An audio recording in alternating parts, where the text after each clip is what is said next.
안녕하세요. 저희 MBN 청기누설팀에서 나왔는데 저희가 식이섬유가 풍부한 열매를 찾아서 왔거든요. 아, 그러면 잘 오셨어요.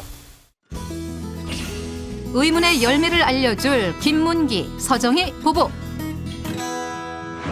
근데 저희가 찾는 열매는 혹시 어딜 가야 볼 수 있는 거예요? 한번 보실래요? 네. 따라오세요.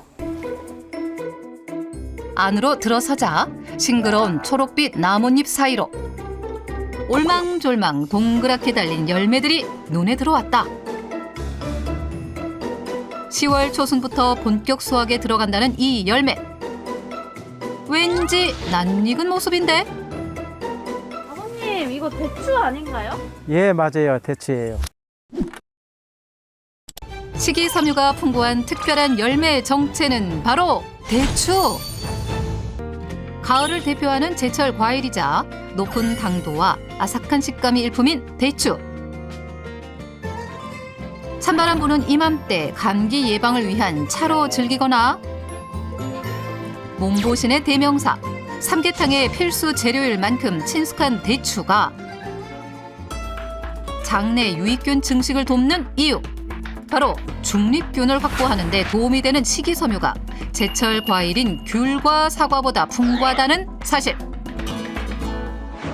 장내 유익균을 유해균과의 경쟁에서 우세하게 만들기 위해서는 유익균의 먹이가 되는 식이섬유를 공급하는 것이 중요한데, 대추에는 식이섬유가 풍부할 뿐만 아니라 대추 속 당 성분이 프리바이오틱스로 작용해서 유익균인 비피도박테리움의 생육을 증진시켜주는 것으로 알려져 있습니다. 즉, 대추 섭취를 통해 중립균을 유익균으로 끌어들이는 방법이 될 수 있겠습니다. 장내 중립균을 유익균으로 끌어들이는 대추의 유혹. 이뿐만이 아니다. 대추 속에는 귤의 약 2.7배, 사과의 약 80배에 가까울 만큼 비타민C가 풍부한데, 실제 비타민C 섭취가 장내 부패균을 유익한 발효균으로 전환시킨다는 연구 결과까지 찾아볼 수 있었다. 중립균을 사수해 장내 미생물 전쟁의 승리를 돕는 대추의 재발견.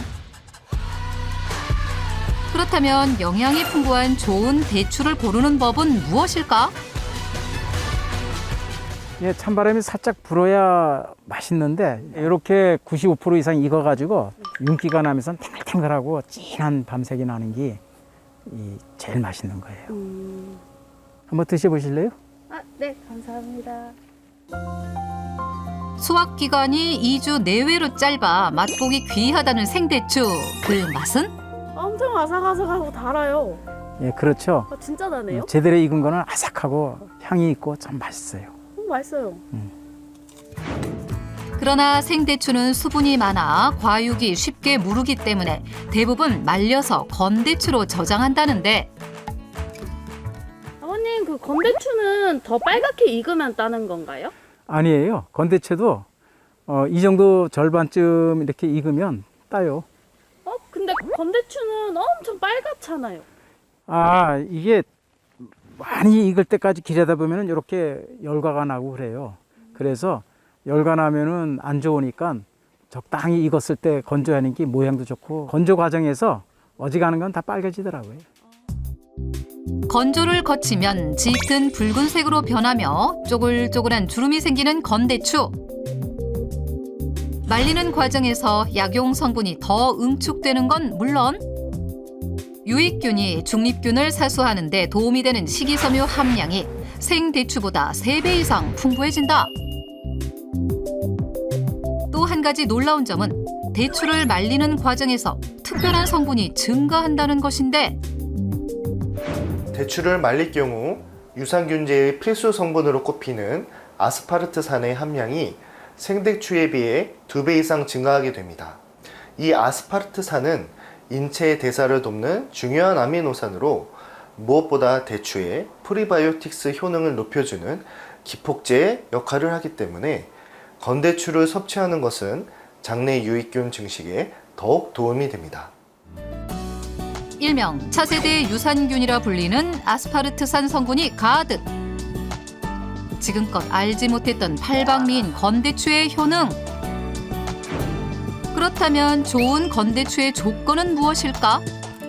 대추는 윤곽이 반지름하고 이 겉이 탱글탱글하면서 색깔이 좀 진하고 또 이걸 또 이렇게 갈라보면 진한 갈색이 나는 게 진이 쫙 나와요. 그게 제일 좋은 놈이에요. 건대추는 예로부터 건강한 단맛을 내기 때문에 재료의 맛을 조화롭게 하는 식재료로 쓰여왔는데 대추 산지에서는 건대추를 어떻게 활용하고 있을까? 어머니 이건 뭔가요? 이거는 건대추를 만든 차예요. 그 겨울에는 이렇게 끓여가 따뜻하게 먹고 해. 여름에는 시원하게 해가 먹어가지고 사시사철 먹을 수 있는 차예요. 건대추를 말려가지고 이거를 이제 1년 내에 먹는 거예요. 그러면 건강에는 참 좋아요. 속도 편하고.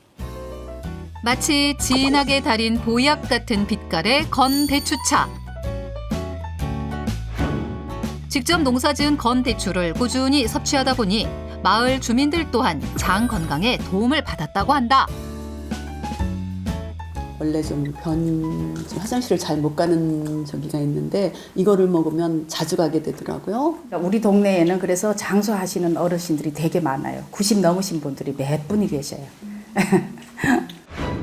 사실 알고 보면 한방에서는 이미 오래전부터 건대추를 장 건강을 돕는 약재로 활용해 왔는데 그렇다면 유익균의 증식과 중립균 확보에 더욱 도움이 되는 건대추의 활용법은 무엇일지 정지행 한의학 박사에게 특별한 건대추 활용법을 배워본다. 건대추는 한방 약재로도 사용하지만 성질이 따뜻하고 독이 없어서 다양하게 활용하기 좋은데요. 오늘은 건대추와 만나면 중립균을 확보하는 데 시너지 효과를 내는 식재료들과 함께 활용법을 소개해 드릴게요. 정지행 박사의 제안, 건대추와 최적의 궁합을 자랑하는 식재료는 건대추와 함께 중립균을 아군으로 만들 비장의 식재료 호두입니다. 장내 유익균 생성을 도와 중립균을 키우는 건대추의 베타카로틴과 라이코펜은 지용성과 함께 섭취하면 흡수율이 높아지는데요.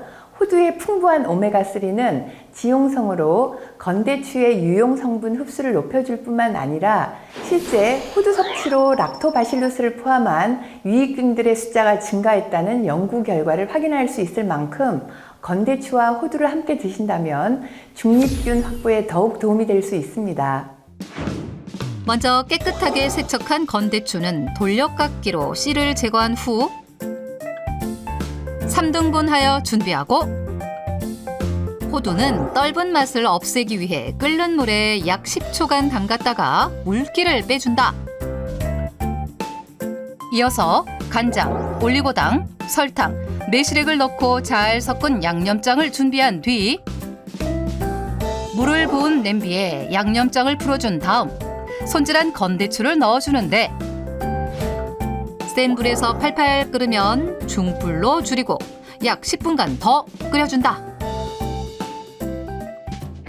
그런데 건대추를 오래 가열하면 영양소가 파괴되진 않을까?